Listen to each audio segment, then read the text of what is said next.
Cheikh Mor Talla Fall ibnu Maam Cheikh Ibrahima Fall Lamp waaw moom la Cheikh Mor Talla Fall deuxième xalifa Maam Cheikh Ibrahima Fall. Cheikh Mor Talla Fall nag nekk na ko ràññeeku lool ci yoonu murid ndax keppaar gi mu yoroo. Cheikh Mor Talla Fall mi ngi gën a jamono en 1895. Cheikh Mor Talla Fall Serigne Touba Khadim Rassoul moo ko dalal jàng yar ko tarbiye ko. jamono bi Cheikh Mor Talla Fall di toll si jàng dafa tombeek jamono bi Serigne Touba Khadim Rassoul doon wax Cheikh Ibrahima Fall ni ko tànnal ki gën ci sa njaboot nga jox ma yar ko. ci la Cheikh Ibrahima Fall boole njabootam gépp buub leen yóbbu leen ci Serigne Touba Khadim Rassoul ni Serigne Bamba moom ñëpp. Serigne Mor Talla Fall nag mi ngi toog ci xilaaf ak Maam Cheikh Ibrahima Fall 1950 ba 1954 ci la génn àdduna moom Serigne Mor Talla Fall. Cheikh Mor Talla Fall nag li mu yoroo ci keppaaru Serigne Touba Khadim Rassoul tax na mu amoon fu mu toll lool Cheikh Ibrahima Fall sori woon ci moom ndax ni ko Serigne Touba doon yore. ndax wax nañ ni ginnaaw bi Serigne Touba Khadim Rassoul jógee ci géej gi amul benn xelwa goo xam ne fatooti na ko lu dul ne daf cee ànd ak Cheikh Mor Talla Fall fatoog moom ak kuñ naan Serigne Mamou. te ku Serigne Touba Khadim Rassoul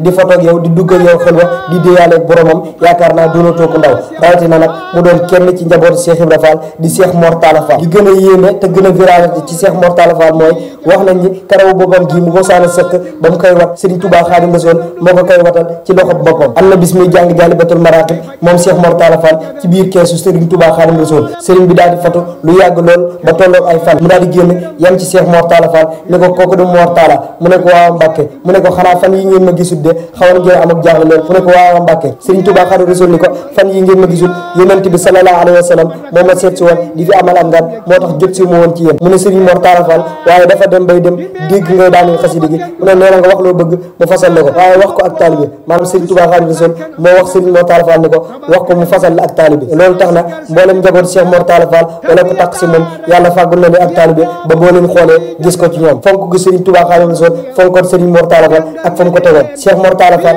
demoon na ba Serigne Touba Khadim Rassoul lu mu mosaan di yónnee ci Cheikh Ibrahima Fall moom la ko daan yónnee te bu ko Serigne Touba Khadim Rassoul mosaan yónnee ci Cheikh Ibrahima Fall bu ko Cheikh Ibrahima Fall séenee bu toogoon ci kaw day wàcc ci suuf Cheikh Mor Talla ñëw ñu bokk toog ci suuf mu wax ko li mu koy wax ba mu dem mu doog a jugaat toog ci kaw moom maam Cheikh Ibrahima Fall Lamp. diggante Serigne Mor Talla Fall ak Serigne Touba Khadim Rassoul ci yar bi mu ko doon yar xawoon naa yéeme lool ba taxoon Cheikh Ibrahima Fall doon wax ne Mor Talla Fall kat dama kaa joxoon Serigne Bamba ngir mu yaroon ma ko far Serigne Bamba def ko muy moom sottee ko ci moom teg ci wax ni Mor Talla Fall kat doomu Serigne Bamba xaw ma nag nu ma def ba mu feeñ ci man Serigne Fallou Mbacke itam sama dooma xaw ma nu ma def ba mu feeñ ci Serigne Touba Khadim Rassoul. wax jooju nag yéeme na lool te viral ma laaj yéen wax jooju lan la leen mën a jàngal ci diggante Serigne Mor Talla Fall ak Serigne Touba Khadim Rassoul jaa ngeen jëf.